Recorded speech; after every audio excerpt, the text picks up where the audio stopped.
आपका न्यूट्रिशन है वो कितने टाइप का होता है? ऑटोट्रॉपिक न्यूट्रिशन होता है, दूसरा आपका हेटरोट्रॉपिक न्यूट्रिशन है। ऑटोट्रॉपिक न्यूट्रिशन में वो न्यूट्रिशन किस पिगमेंट की वजह से पॉसिबल है? ऑटोट्रॉपिक न्यूट्रिशन उसी ग्रीन पिगमेंट की वजह से पॉसिबल है जिसका नाम हम देख रहे थे, जिसको हम क्या बोलते हैं? क्लोरोफिल। कहां पर होता है? क्लोरोप्लास्ट के अंदर होता है। ये जिस सेल ऑर्गेनेल में होता है उस सेल ऑर्गेनेल का नाम क्या है? उस सेल ऑर्गेनेल को हम बोलते हैं प्लास्टिड। प्लास्टिड का प्रेजेंस किसमें होता है? प्लास्टिड का सेल ऑर्गेनल ये ऐसा सेल ऑर्गेनल है जिसका प्रेजेंस सिर्फ और सिर्फ किसमें होगा? प्लांट सेल्स में मिलेगा। ये एनिमल सेल्स में आपको देखने को नहीं मिलेंगे प्लास्टिड्स। तो इन्हीं प्लास्टिड्स के अंदर आपको क्या मिलेंगे? आपके क्लोरोफिल के पिगमेंट नजर आएंगे। तो हम इसमें यहां पर देखते हैं इस एनिमेशन के थ्रू कि हमारा ऑटोट्रॉपिक न्यूट्रिशन कैसे होगा। तो आप यहां पर देख सकते हैं कार्बन डाइऑक्साइड का प्रेजेंस है और यहां पर हमारा ऑटोट्रॉपिक न्यूट्रिशन कैसे काम करेगा। तो यहां पर लीव्स है, तो लीव्स के अंदर अब क्लोरोफिल का प्रेजेंस होता है। तो इस लीव के अंदर अब हम देखेंगे क्या होता है। तो यहां पर सबसे पहले आपका पोर्शन आ रहा है जिसको हम क्या बोलते हैं? लीव्स के, आपके लीव के अंदर के सेल्स, प्लांट सेल्स। और इन प्लांट सेल्स में आप यहाँ पर देखिए ये जो ग्रीन पिगमेंट्स नजर आ रहा होगा, यहाँ green green green green structure नजर आ रहा होगा। ऐसे में हम देखेंगे कि आपका क्लोरोफिल या फिर आपका क्लोरोप्लास्ट का प्रेजेंस कहां पर है। तो ये देखिए यहां पर ये पोर्शन है, तो इन ग्रीन पिगमेंट्स यहां पर इसको बोलते हैं हम क्या? क्लोरोप्लास्ट। तो आपको क्लोरोप्लास्ट नजर आ रहा है। तो बहुत सारे बच्चों को ये कंफ्यूजन होता है, उनको पता ही नहीं चलता कि क्लोरोप्लास्ट और क्लोरोफिल चीज क्या। तो आपको इसमें बहुत अच्छे से विजिबल होगा। तो इसमें क्या होगा? आपके ग्रीन पिगमेंट्स को आपने देखा, तो ये प्रोसेस यहां पर, तो सेल्स में कहां पर इनका प्रेजेंस होता है? तो क्लोरोफिल कहां पर होते हैं? क्लोरोप्लास्ट कहां होता है? इसको बहुत ध्यान से समझिएगा क्या चीज है। अच्छा, सबसे पहले यहां पर इसको मैं जरा रोकता हूं। आप ये देखिए, आपने अभी तो पिगमेंट्स को देखा ग्रीन ग्रीन। अब यहां पर देखिए जो क्लोरोप्लास्ट का प्रेजेंस को इसने देखा, आपको देखा है, मतलब ये वीडियो में आपने देखा। तो इसमें क्या देखा कि इस पूरे स्ट्रक्चर में, इस पूरे स्ट्रक्चर में लीफ की अपर सरफेस होती है और लीफ की क्या होती है? लोअर सरफेस होती है। अपर सरफेस में भी स्टोमेटा का प्रेजेंस होता है। अब स्टोमेटा, स्टोमेटा आप एक पोर को स्टोमेटा नहीं बोलेंगे, एक पोर को हम बोलते हैं स्टोमा। अगर ऐसे ही बहुत सारे पोर्स अगर आने लग जाए तब फिर हम उनको क्या बोलते हैं? कलेक्टिवली मिला के बोलते हैं स्टोमेटा। एक पोर हुआ तो स्टोमा, उससे ज्यादा हुआ तो स्टोमेटा। अब हमारे लीफ का, सपोज अगर मेरे यहां ये लीफ है, तो लीफ का जो अपर सरफेस है, तो अपर सरफेस में इन्हीं स्टोमेटा का प्रेजेंस ज्यादा होगा। क्यों ज्यादा होगा? क्योंकि ऊपर वाले सरफेस में सनलाइट का प्रेजेंस क्या है? ज्यादा आता है। सनलाइट का प्रेजेंस अगर यहां पर ज्यादा आएगा तो वहां पर उसको रिसीव करने के लिए स्टोमेटा का प्रेजेंस ज्यादा है, क्योंकि उस सरफेस पे क्या होगा? गैसेस एक्सचेंज ज्यादा होगा, क्योंकि लाइट अब्सॉर्ब है, फूड प्रोडक्शन ज्यादा होगा। तो अपर सरफेस में स्टोमा का भी प्रेजेंस ज्यादा होगा। सबको मिला के हम क्या बोलते हैं? स्टोमेटा। वैसे बात करें अगर इसके लोअर सरफेस के या बीनीथ देश के जो पीछे वाला सरफेस है उसकी बात करें, वहां पर भी स्टोमेटा का प्रेजेंस होता है, बट थोड़ा कम होता है as compared to upper surfaces. अब ये जो दो सेल्स दिख रहे हैं आपको यहां पर, तो इनके जो बीच में ये पोर है, जो छेद है, इसी को हम क्या बोलते हैं? आपका स्टोमा बोलेंगे। यहीं से क्या होता है? गैसेस एक्सचेंज होता है, कार्बन डाइऑक्साइड इसके अंदर जाएगा और फिर फूड प्रिपेयर होगा और ऑक्सीजन यहां से बाहर रिलीज होता है। और एक और इंपॉर्टेंट पॉइंट यहां पर है स्टोमा का, स्टोमेटा का दो काम होता है।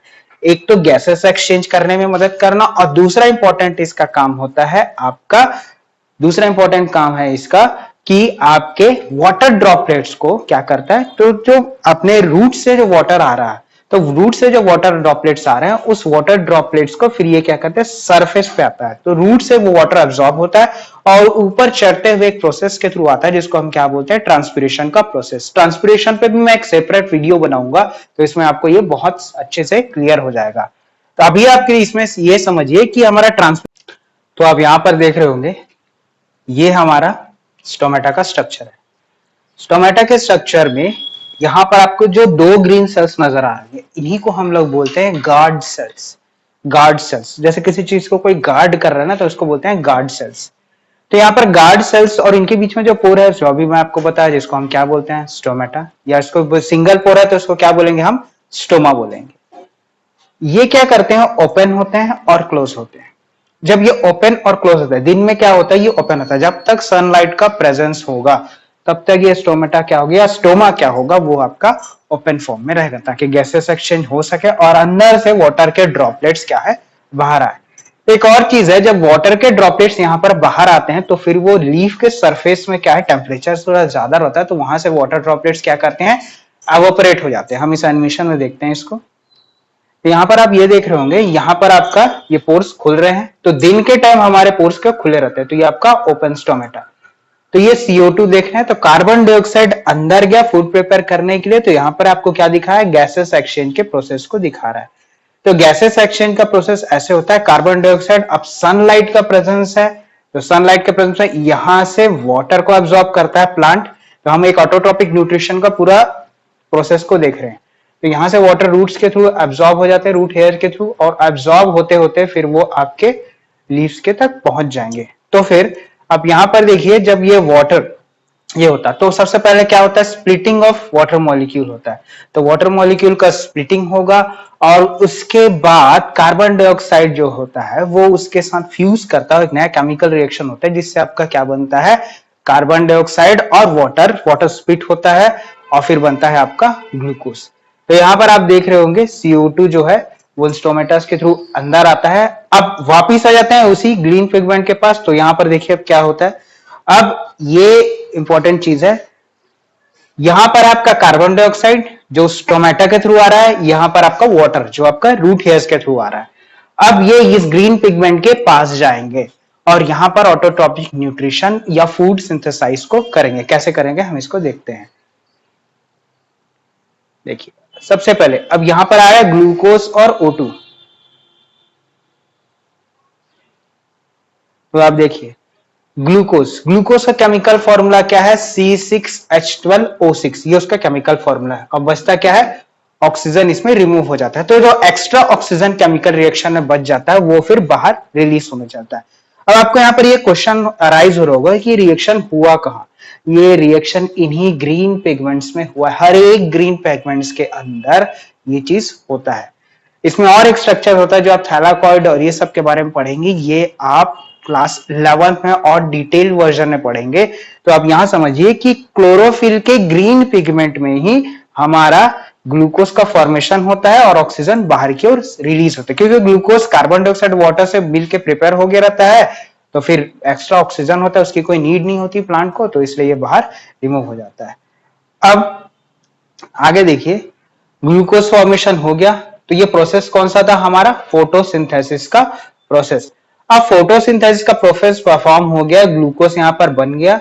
अब ये फ्लोएम और जाइलम टिश्यूज क्या होते हैं, ये आप उसको ट्रांसपिरेशन के प्रोसेस में और अच्छे से समझेंगे। तो फ्लोएम क्या होता है आपका फूड, तो यहाँ पर प्लांट अपने ग्लूकोज को यहाँ पर स्टोर करता है। अब देखिए यहाँ पर प्लांट्स क्या करता है, अभी आपने एक रिलीज वीडियो यहाँ पर देखा जिसमें आपने समझा कि प्लांट ने क्या बनाया, सबसे पहले ग्लूकोज को बनाया। ग्लूकोज को क्या करता है, जब तक उस प्लांट को यूज होता है ग्लूकोज का, तब तक तो वो ग्लूकोज को यूज करेगा। अब जो एक्स्ट्रा अमाउंट ऑफ ग्लूकोज है, उस ग्लूकोज को, अब ग्लूकोज क्या आपका सिंपल मॉलिक्यूल है, बहुत सारे ग्लूकोज कंबाइन होते हैं और एक कॉम्प्लेक्स मॉलिक्यूल बनाते हैं जिसको हम क्या बोलते हैं, स्टार्च। अभी आपने स्टार्च देखा, एक वीडियो स्ट्रीम आ रहा था इसमें स्टार्च नजर आ रहा था। तो ये स्टार्च जो है वो आपका स्टोर्ड फॉर्म ऑफ फूड है, वो प्लांट में जाके क्या हो जाता है, स्टोर हो जाता है। कहां पर स्टोर होता है, ये सेल और ग्रेन में स्टोर होता है, जिसको हम बोलते हैं वैक्यूल। ये आप और हायर क्लासेस में जाएंगे तो और अच्छे से इसको समझेंगे। तो वैक्यूल में जाके ये फिर स्टोर हो जाता है, और जब इवनिंग का टाइम होता है, जब सनलाइट का एब्सेंस हो जाता है शाम के टाइम में, रात का, तो स्टोमेटा क्या होते हैं, वो वापस बंद हो जाते हैं। और फिर इन्हीं बचे खुचे जो स्टार्च जो स्टोर्ड फॉर्म पे होते हैं, प्लांट फिर बाकी टाइम में उस स्टार्च को फिर ग्लूकोज में तोड़ के, उस ग्लूकोज को फिर ब्रेक डाउन करके वहां से एनर्जी रिलीज करता है और अपने लाइफ एक्टिविटीज को करता है। लाइफ एक्टिविटीज में प्लांट को एनर्जी किस किस लिए चाहिए, ग्रोथ के लिए चाहिए, फ्लावरिंग के चाहिए, फ्रूट फॉर्मेशन के लिए चाहिए, इन सब चीजों के लिए इसको ये एक्टिविटी लगती है। स्टोमेटा ओपनिंग क्लोजिंग, ये सब के लिए इसको एक्टिविटी के लिए एनर्जी रिक्वायरमेंट है, जो कि ये उसको पूरा करता है। ये आपका ऑटोट्रॉपिक न्यूट्रिशन का कंसर्न है। ऑटोट्रॉपिक न्यूट्रिशन के बाद अगर देखा जाए तो आपका एक और है जिसको हम बोलते हैं हेट्रोट्रॉपिक न्यूट्रिशन। अब हेट्रोट्रॉपिक न्यूट्रिशन में मैं आपको एक माइक्रो ऑर्गेनिज्म का बताऊंगा। उस माइक्रो ऑर्गेनिज्म में अगर आप देखेंगे कि यहां पर क्या होता है, यहां पर आप ये देखिए, यहां पर obtain different from organism to organism. अब कई माइक्रो ऑर्गेनिज्म है वो हेट्रोट्रॉपिक न्यूट्रिशन को कैसे करते हैं। आपको होलोजोइक या डिफरेंट टाइप्स ऑफ न्यूट्रिशन तो बता दिया था। अब ये कौन सा टाइप का न्यूट्रिशन है, आप मेरे को इसमें कमेंट करके बताएंगे कि ये अमीबा क्या कौन सा न्यूट्रिशन परफॉर्म कर रहा है। मैं इसके प्रोसेस को आपको यहां पर दिखा रहा हूं। तो यहां पर ये फूड कंपोनेंट यहां पर आया और ये स्ट्रक्चर बना। यहां पर आप देख रहे होंगे ये स्ट्रक्चर यहां पर बना। ये वाला फिर से आप पीछे करके देखेंगे जरा और अच्छे से, तो आपको अच्छे से क्लियर से समझ में आएगा। यहां पर आप देख रहे हैं ये है आपका फूड वैक्यूल। तो फूड को, अमीबा क्या है, टाइप का माइक्रो ऑर्गेनिज्म है। तो माइक्रो ऑर्गेनिज्म क्या करता है, ये फूड वैक्यूल। अब इसके पास तो हमारे जैसा वेल डेवलप्ड डाइजेस्टिव सिस्टम ये सब चीज है नहीं, क्योंकि एक माइक्रो ऑर्गेनिज्म है। अब माइक्रो ऑर्गेनिज्म में आप पढ़े हैं कि यूकैरियोटिक माइक्रो ऑर्गेनिज्म क्या होता है और प्रोकैरियोटिक माइक्रो ऑर्गेनिज्म क्या है। तो मेरा क्वेश्चन यहां पर ये है कि अमीबा क्या है, एक यूकैरियोटिक माइक्रो ऑर्गेनिज्म है और या प्रोकैरियोटिक माइक्रो ऑर्गेनिज्म। आप यहां पर देख लीजिएगा, आपको देखते ही पता लग रहा है कि ये यूकैरियोटिक है या प्रोकैरियोटिक है।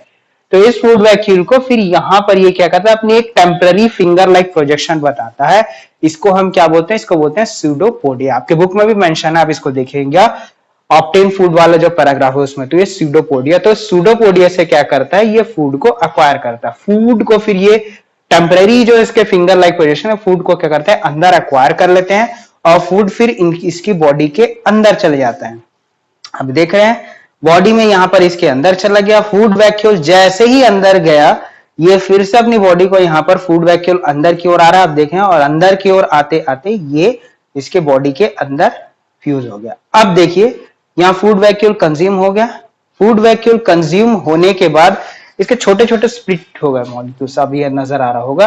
और फिर ये अपने एनर्जी रिक्वायरमेंट को करके, अब यहां पर देखिए अनडाइजेस्टेड फूड पार्टिकल, जो फूड का जो डाइजेस्टेड पार्ट था उससे तो उसने एनर्जी एक्वायर कर ली, लेकिन जो आपका अनडाइजेस्टेड पार्ट है यहां पर अगर आप देखेंगे, इसका जो अनडाइजेस्टेड पार्ट है यहां पर, इसका जो अनडाइजेस्टेड पार्ट है वो अनडाइजेस्टेड पार्ट बॉडी के फिर बाहर रिलीज होगा। अगर वीडियो नहीं देखा होगा तो मैं फिर से बता रहा हूं, ये बॉडी के फिर बाहर रिलीज, ये वाला पोर्शन, ये देखिए यहां से बाहर जा रहा है।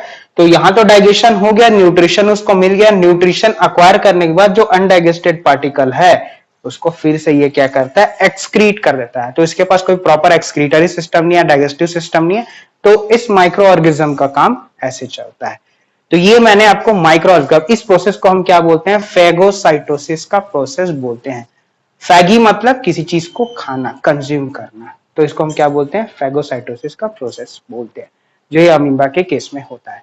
होलोजोइक न्यूट्रिशन में आप देखेंगे तो उसमें आपका ह्यूमन एग्जांपल्स हो जाएंगे। और आप अगर इसमें एक और वीडियो है अगर उसको आप देखेंगे तो उसमें पैरासाइटिक न्यूट्रिशन है। तो पैरासाइटिक न्यूट्रिशन में भी अगर आप देखेंगे तो पैरासाइटिक न्यूट्रिशन जो है वो पैरासाइटिक न्यूट्रिशन में, सॉरी सैप्रोफाइटिक न्यूट्रिशन अगर देखा जाए तो सैप्रोफाइटिक न्यूट्रिशन में यहां पर देखेंगे सैप्रोफाइटिक। तो इसमें क्या होता है, डेड एंड डिकेइंग मैटर का जो मैं आपको एग्जांपल दिया था। तो एक तो मैंने आपको माइक्रो ऑर्गेनिज्म का एग्जांपल दे दिया एनिमेशन के थ्रू, ऑटोट्रॉपिक न्यूट्रिशन का एग्जांपल दे दिया। अब ये आपका फंगस के लिए जो डेड प्लांट्स के ऊपर ग्रो करते हैं, तो ये मशरूम एक एग्जांपल, ये भी एक टाइप का फंगस है। तो ये फंगस क्या करता है, डेड एंड डिकेइंग मैटर के ऊपर ग्रो करना चालू करता है। और ग्रो करने का, तो यहां पर देख रहे हो सिम्बियोटिक रिलेशनशिप इन प्लांट्स। तो fungus living in the roots of the plants, तो आपको यहां भी चीज नजर आ रहा है। तो कई कई फंगस आपका सिम्बियोटिक एसोसिएशन करते हैं और कई कई फंगस आपका सैप्रोफाइटिक एसोसिएशन को करेंगे। तो सिम्बियोटिक क्या है वो तो मैंने आपको बता दिया। अब fungus living on the roots, तो मैंने इस एग्जांपल को इससे लिया क्योंकि इससे दो एग्जांपल आपके न्यूट्रिशन के क्लियर हो रहे हैं। एक तो आपका सिम्बियोटिक का, रूट्स में अगर ये फंगस होंगे तो आपका ये क्या हो जाएगा, आपका सिम्बियोटिक एसोसिएशन। लेकिन मरे हुए प्लांट्स या एनिमल्स पे जब फंगस ग्रो करते हैं तो वो आपके क्या हो जाता है, सैप्रोफाइटिक न्यूट्रिशन। सिर्फ फंगस ही नहीं, कुछ अमाउंट ऑफ बैक्टीरिया भी जो आपके है, कुछ टाइप ऑफ बैक्टीरिया, वो भी इसी काम को करते हैं। तो ये आपको बहुत अच्छे से क्लियर हो गया होगा।